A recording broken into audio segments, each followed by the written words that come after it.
If you want to maximize your impact as a leader, you'll have to master the skill of assertive communication. In today's listener Q&A themed episode, I'm deep diving into some big and important questions around assertiveness. I'm going to cover everything from how to grow out of people-pleasing and how to stop fearing conflict, to how to respond when you're dealing with a super antagonistic stakeholder in the room. The tips I'm going to share will help you learn to take up way more space so you can be seen as a true leader.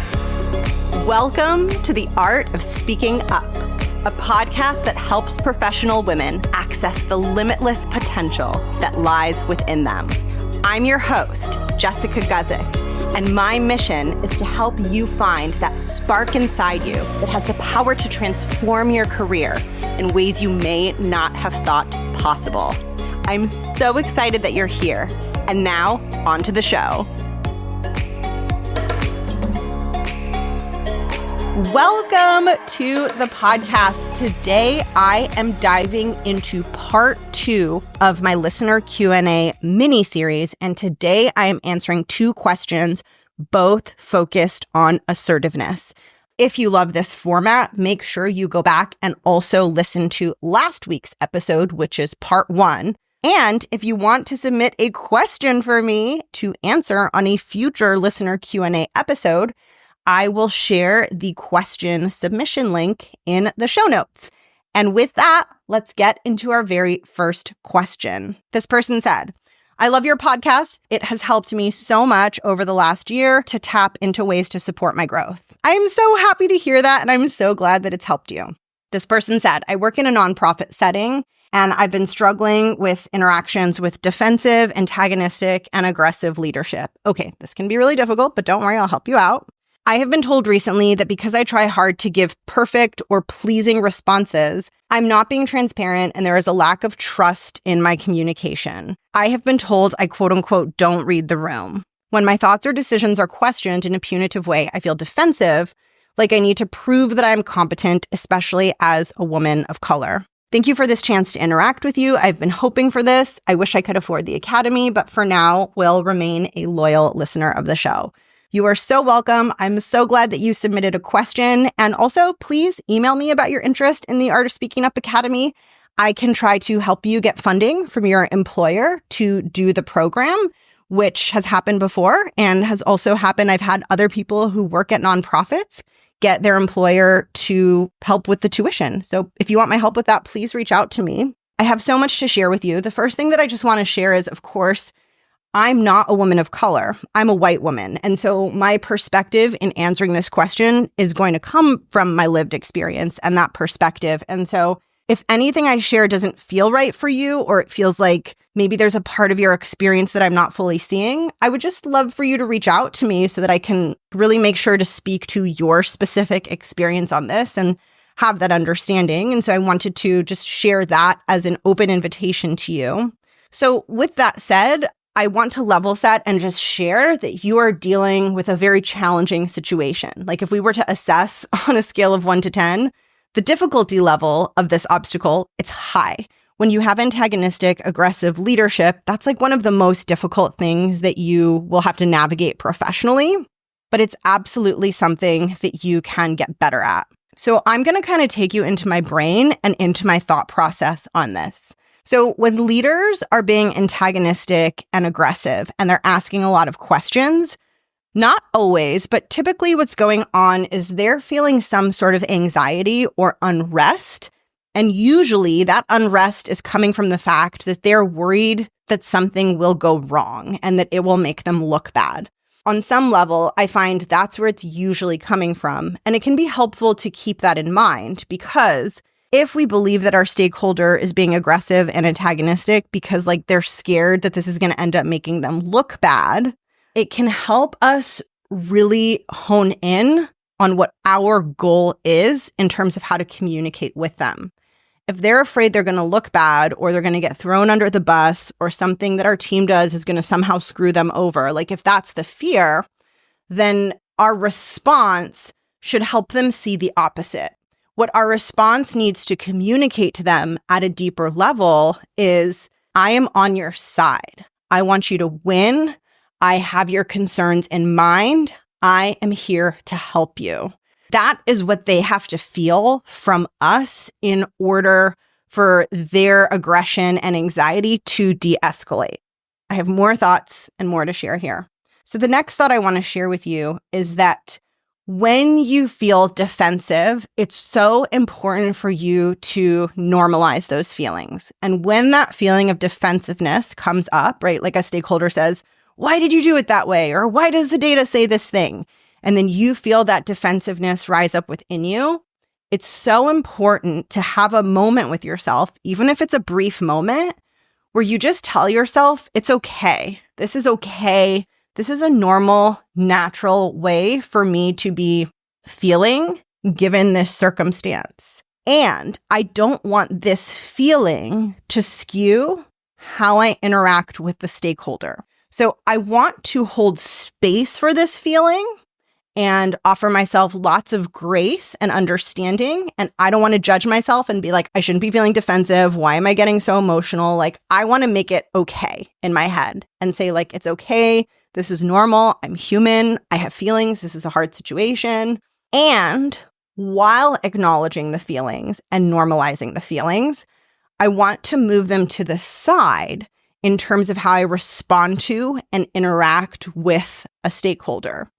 There's a subtle difference between allowing ourselves to have an emotional experience inside versus then allowing that emotional experience to dictate our behavior and actions. And when we can learn to allow ourselves to have an emotional experience without it changing our actions or our communication style in ways we don't want it to, we become really, really powerful, because what happens is we could be in any high pressure, high stakes situation or conversation.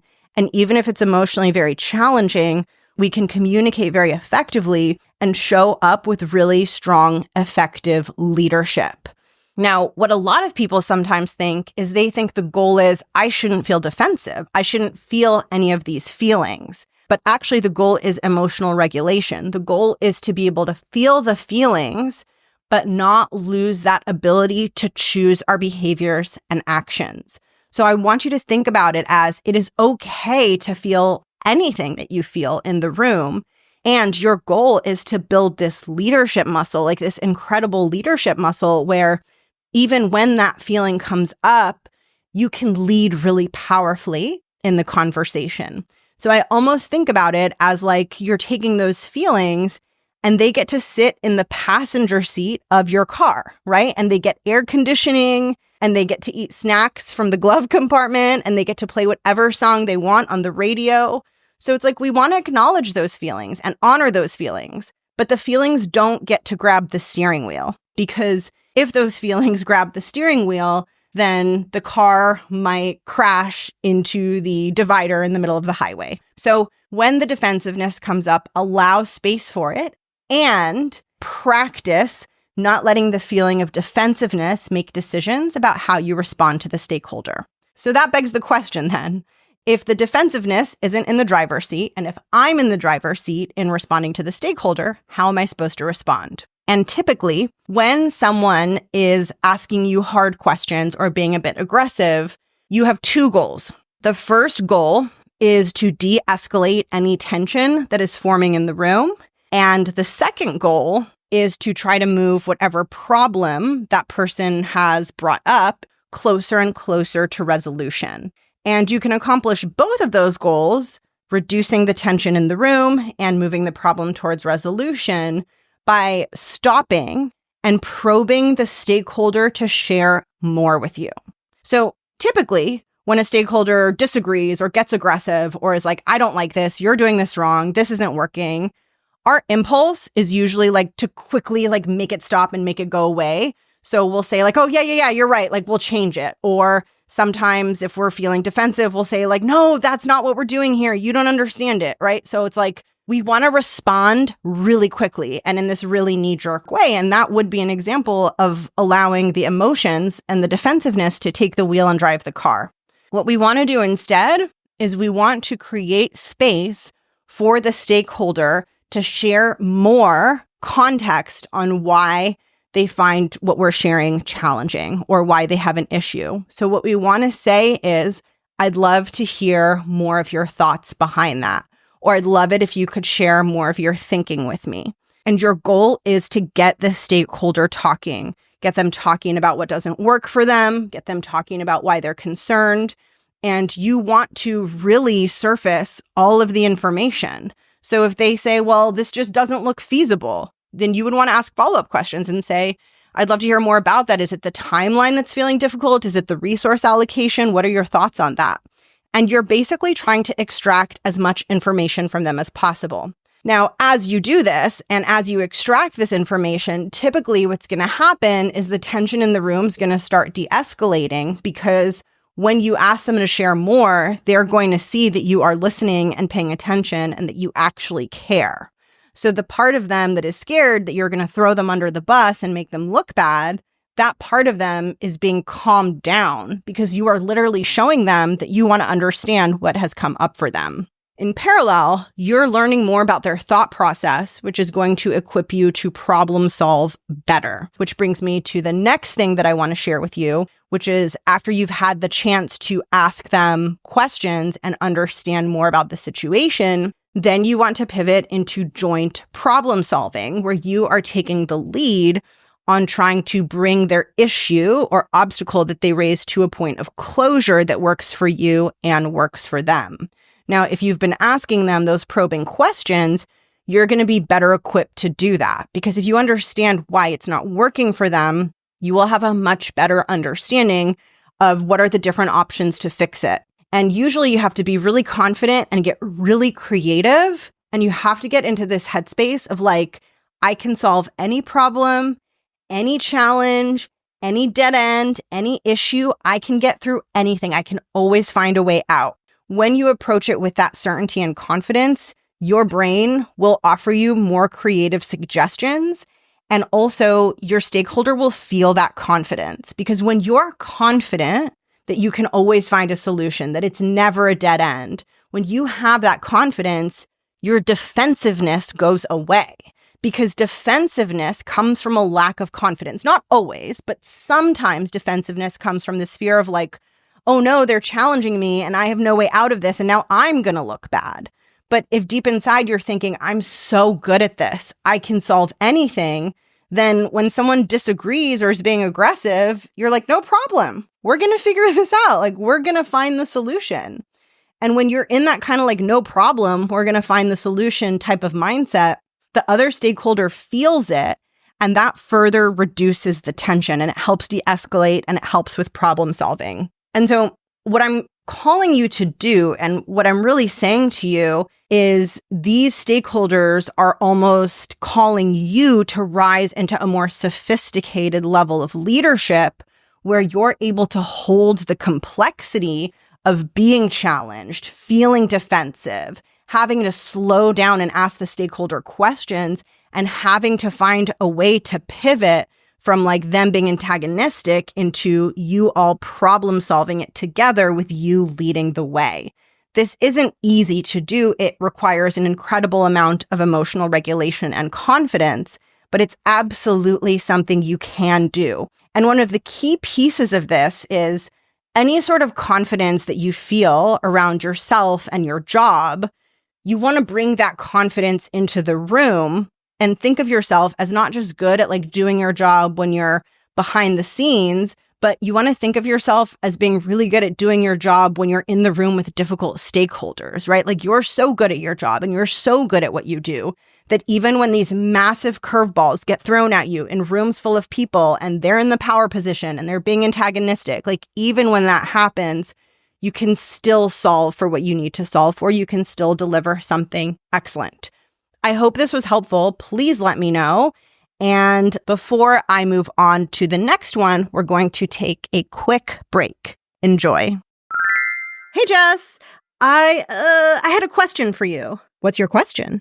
Well, the desk that you're working at is, the desk that I'm working at is what? Well, it's my desk, and I was wondering if I could use it. I mean, only if that's cool with you. Only if, like, that doesn't bother you. Oh, you mean I'm sitting at your desk and you want your desk back? Yes, but if it's an inconvenience or like if it's annoying or it bothers you, please don't worry. I'm totally fine. Okay, you need to download Jess's free ebook. What's the ebook about? It's all about assertiveness, which, no offense, you kind of need some help with. No, I don't want to be assertive. I don't want to become one of those people who's aggressive and obnoxious and rude. That's so not me. That's exactly why you need the ebook. Jess teaches you how to be assertive in a way that's strong and powerful, yet also respectful and authentic. Oh, interesting. You mean like me saying, hey, Jess, mind if I get my desk back? I have some work to do.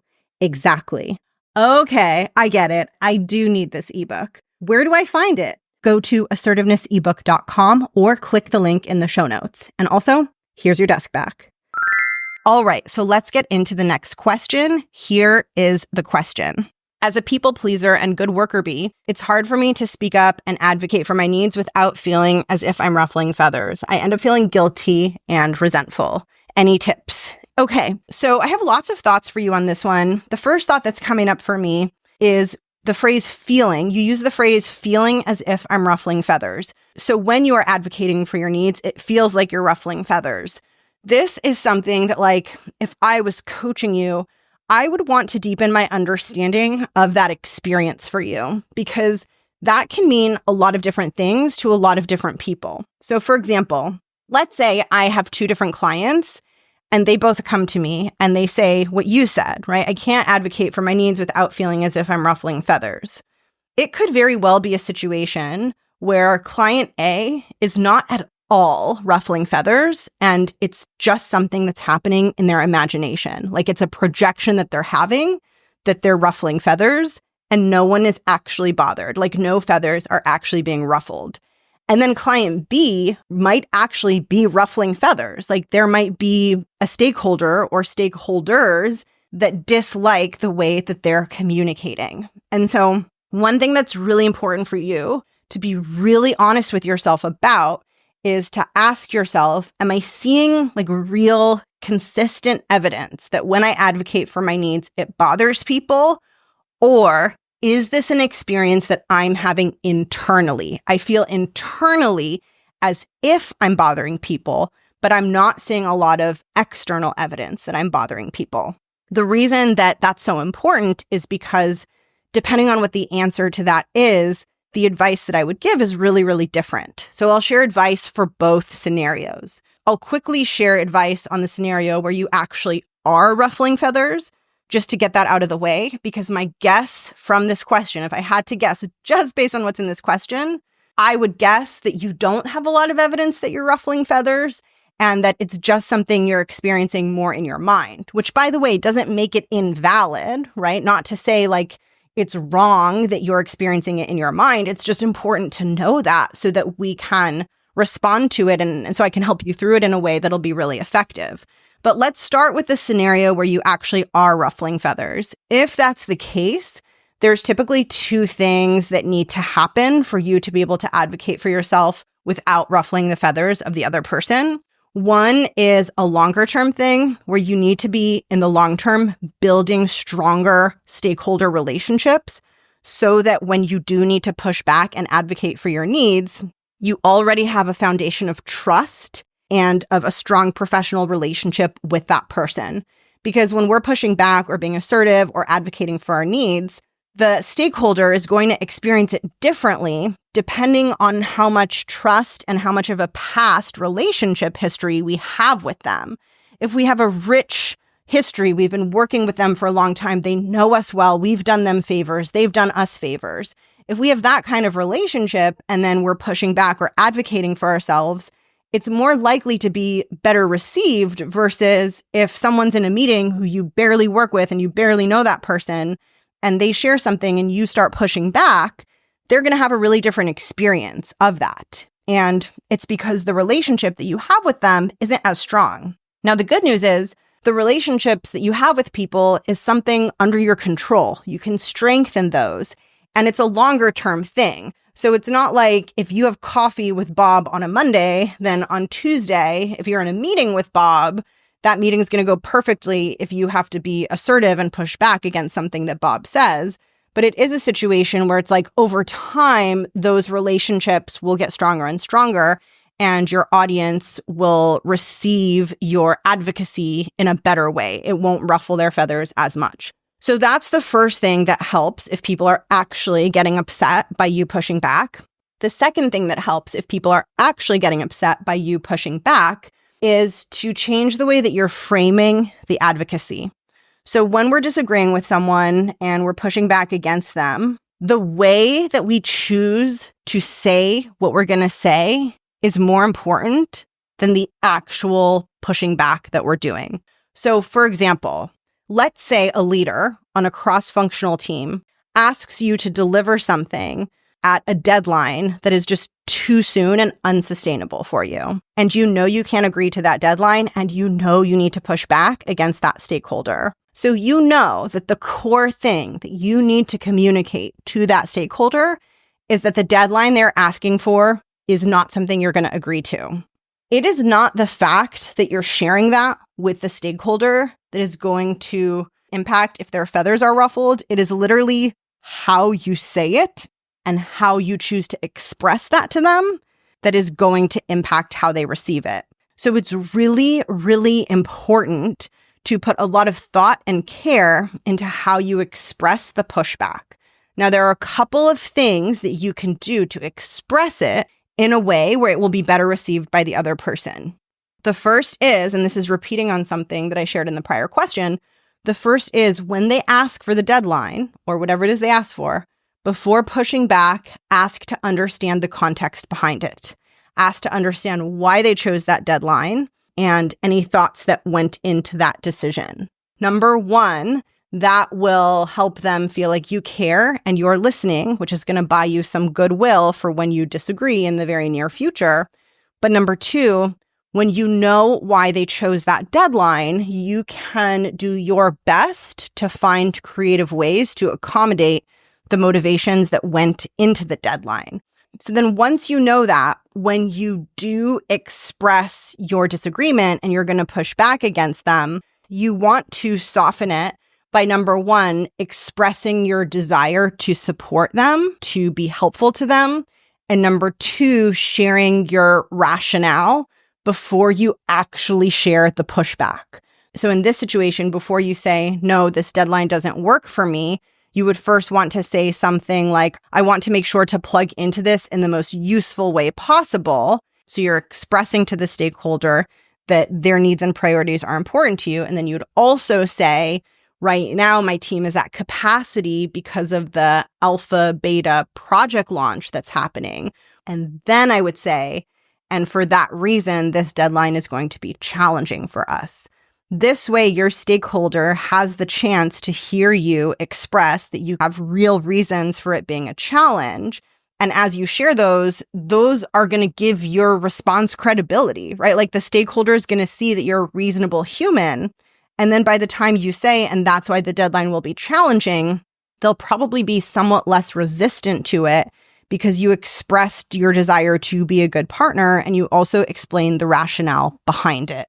So when you say, I really want to make sure we can plug in and help you as best as possible, and my team is very much at capacity because of Project Alpha Beta, so this deadline's going to be challenging, that's going to be a really different experience for your stakeholder versus if you just say, this deadline is going to be challenging. Because as soon as they hear that, they're going to get defensive. So by sharing upfront your desire to partner with them and the context for why you're pushing back, it helps diffuse some of the defensiveness before you share the thing that is the difficult news. Now, of course, there's more you can do here to make this even more effective. You can brainstorm potential solutions that could work for both you and the stakeholder. This is kind of like going back to the prior question that I was answering. But the idea here is you want the stakeholder to feel that you care about their priorities and that you actually want to work with them to find a way forward that works for both of you. And people can really feel that when you are genuinely expressing like, look, I really want to help your team get this over the line.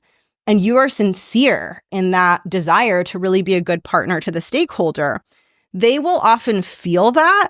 And then they will often say, I appreciate that. Maybe we can loosen the deadline. So they're going to feel your desire to partner with them. Like when you really want to support them, they can feel it, versus when you get defensive, they can feel it. And so you don't need to feel like you're failing the stakeholder just because you're saying no. I think you're only failing the stakeholder when you're unwilling to listen or collaborate or push for a new solution. And often your willingness to try to find a new solution or to collaborate with them to figure it out, that's often more valued than you just saying yes to every single deadline. Now, everything that I just shared was under the assumption that you actually are ruffling feathers when you advocate for your needs. But I mentioned earlier when I was answering the question that it could be that your stakeholders aren't feeling annoyed and that you're not ruffling feathers, but this is just more a psychological experience that you're having where you anticipate that it will ruffle feathers or you imagine that it's ruffling feathers.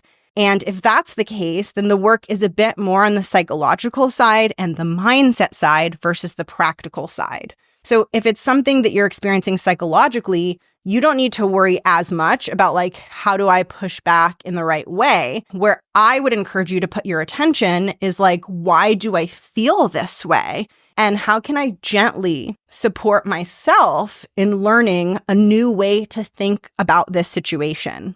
And I'll share just a bit of thoughts on how to think about the psychology of this that might be useful for you. Although I will caveat this by saying that this is the type of thing that I would strongly recommend working with either a coach or a therapist so that they can guide you through your understanding of yourself more deeply. But as humans, when we're growing up, depending on the early relationships and experiences we have early on in our lives, those relationships and experiences shape our understanding of conflict. So there's some people in the world who are really afraid of conflict and who avoid conflict and do everything they can to make sure there is no conflict. And then there's other people who aren't bothered by conflict and aren't afraid of it. And then there's other people who seek out conflict and create conflict. So how could it be that humans can have such different relationships with conflict? Well, one big reason is the environment that we grow up in sends us certain messages about conflict. And if we are really afraid of ruffling feathers, we want to ask ourselves what we might have learned early on in life about conflict and about ruffling feathers.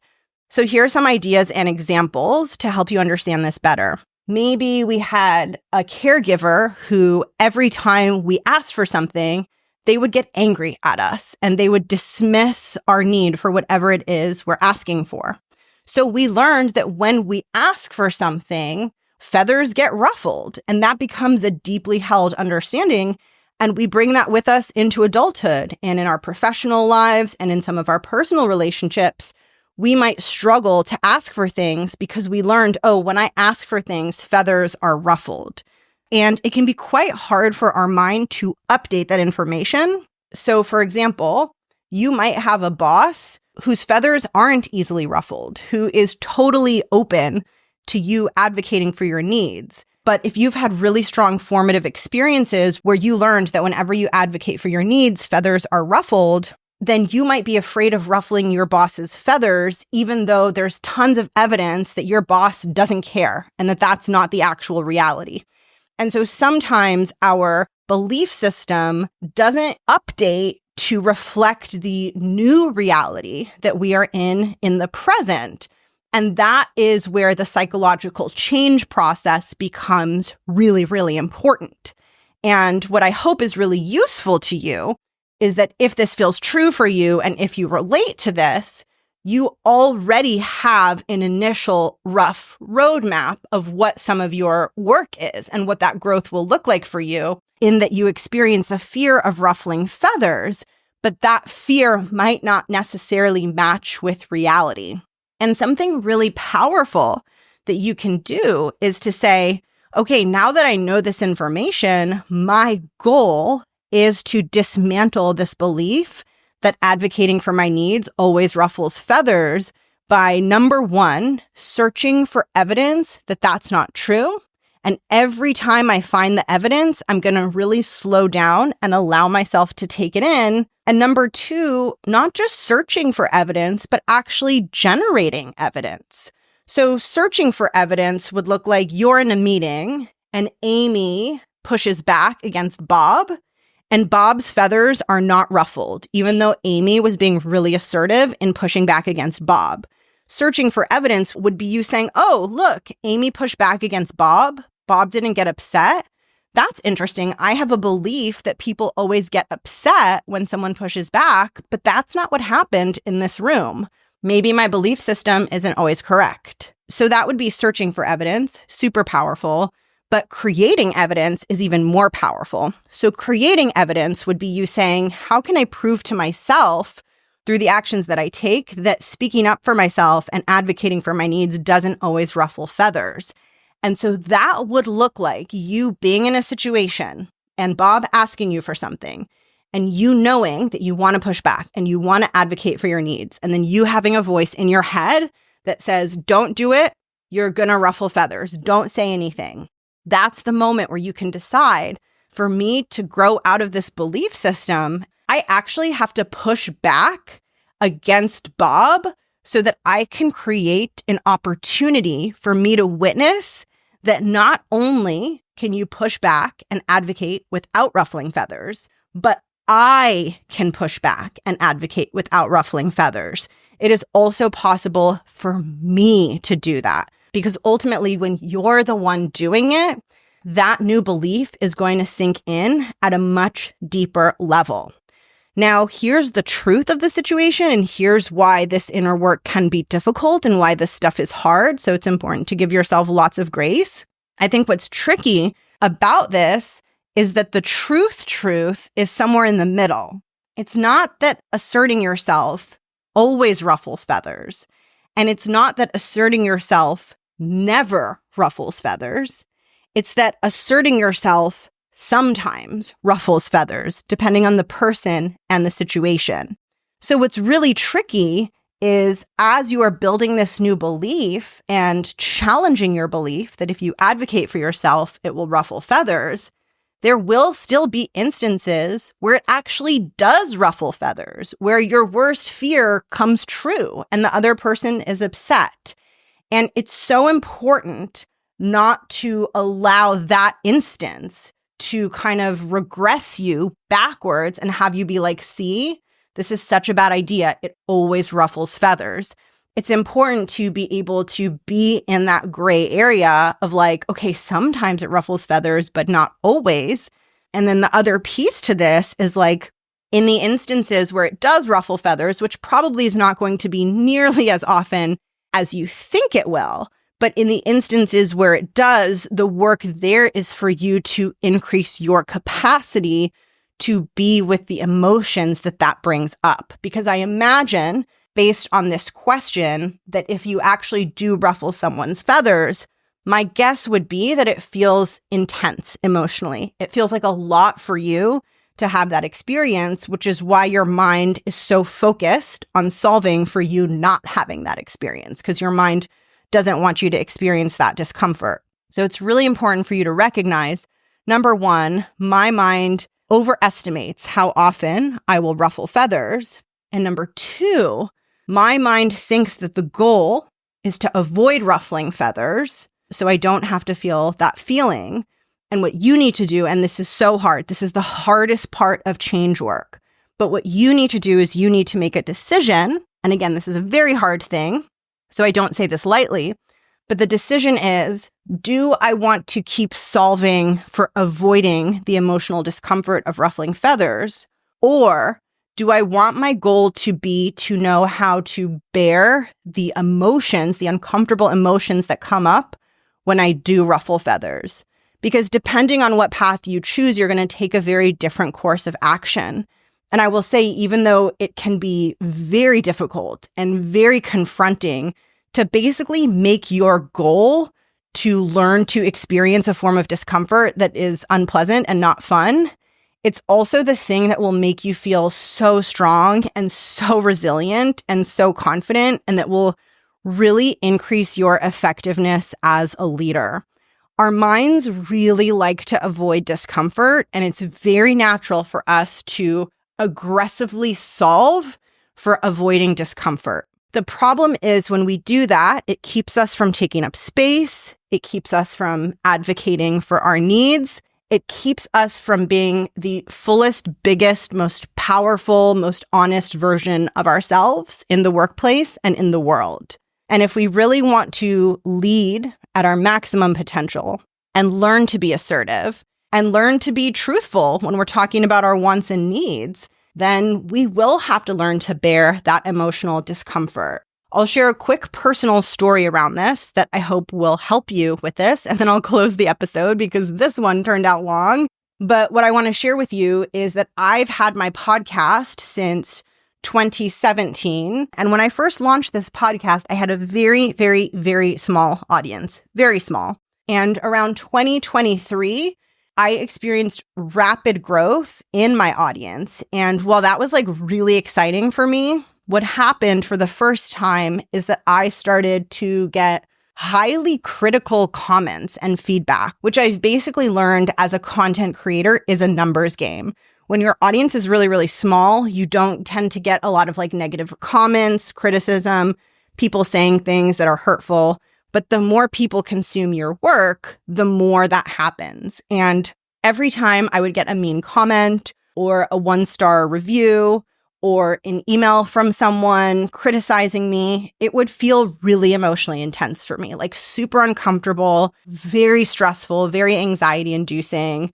And I noticed that the more that happened, the more I was subtly changing my content and how I showed up and what I said in order to try to avoid those things. It wasn't an obvious thing. It was really, really subtle, and it was really hard for me to notice. But there was a part of my brain that was always running in the background that was that comment felt so bad. That 1-star review didn't feel good. Jess, make sure that you're not doing anything that is going to cause you to get more of that because that feels so, so bad. And what I realized as I was working through this with my coach is that despite the fact that my ideal situation was to get less and less of this negative feedback, I started to realize that it is a bit of a numbers game, and that if I wanted to grow as a coach and as a content creator, I actually have to reach more people, which means I'm going to get more of this feedback and have more of these emotionally uncomfortable experiences. And I had to really make a decision, a conscious decision. Am I okay with that? And I had to decide, do I want to go down the path where I'm subtly trying to minimize that? Or do I want to fight back against my brain's tendency to just stay comfortable? And do I want to make my new goal the goal of being able to hold and tolerate it within me when someone tells me that they dislike me or they dislike my work or that something I've created is really distasteful to them? And as much as there really truly is a part of me, and I think there's a part of all of us that really fantasizes about being universally liked and never having this experience of being disliked or ruffling someone's feathers, I realized that that fantasy was just that, a fantasy. It wasn't real. It wasn't something that I could attain and also take up space in the way that I wanted to. And so I made a shift. And the shift that I made was my goal is no longer to avoid this happening. My goal is to be able to hold this difficult experience within myself and to be able to metabolize the emotions that come up when I log into my inbox or when I log into the back end of my podcast and I see something that is hurtful. And just some context, I'm a pretty sensitive person. Some people can brush off negative comments easily. I'm not one of those people. I feel it and it affects me. But ever since making that decision, I've gotten stronger and stronger and stronger. And I've started to get to this point where I'm feeling a level of freedom that's starting to bubble up with me and a level of fearlessness because through that decision I made where I decided I don't want to avoid this feeling, I want to become strong enough to bear more of this uncomfortable feeling. Through me deciding that I wanted to experience more of that and not less of that, and through me taking up more space and making choices that would lead to more critique and negativity, my confidence started to build as I noticed myself getting better and better at navigating it. And now the freedom that I'm starting to feel around that is truly priceless because I'm no longer in this cage of I can't handle these feelings. So therefore, every decision I make has to be made with the goal of making sure that no one ever dislikes me. Now I can just move forward and be who I want to be and show up as who I want to show up as and grow as much as I want to grow. And I don't have to be so worried about controlling what other people say to me. And that no longer dilutes my message and dilutes how I'm showing up. And so the reason I share that is to, number one, help you see that if it's really difficult and stressful for you when people get mad at you or people's feathers are ruffled, I just want you to know that you're not alone. But I also want you to know that even though it's probably some of the hardest inner work you'll do to build your capacity to be with the discomfort of someone actually being mad at you or you actually ruffling someone's feathers, it is also some of the most liberating work that you will do. And it is likely to lead to much more significant growth in your confidence and your leadership and your emotional resilience that is just totally unmatched. So when we do really difficult inner work, we tend to reap really big benefits. And I have found that the benefits we reap in terms of like the confidence that we build tends to be proportionate to the difficulty of the inner work itself. So when we're really willing to do the hard inner work and we do it, that's when we build the bigger confidence, versus when we're not really willing to do it, we tend to build a much smaller, more limited version of confidence. So it's worth it. Even though it's hard, it's worth it. And I just would want to leave you and everyone with the reminder to be really compassionate with yourself as you are learning to be more emotionally resilient, and to also remember that this level of internal change isn't something that most people do alone. We typically need therapists, coaches, and/or a support system to help us because it is difficult, but it's worth it.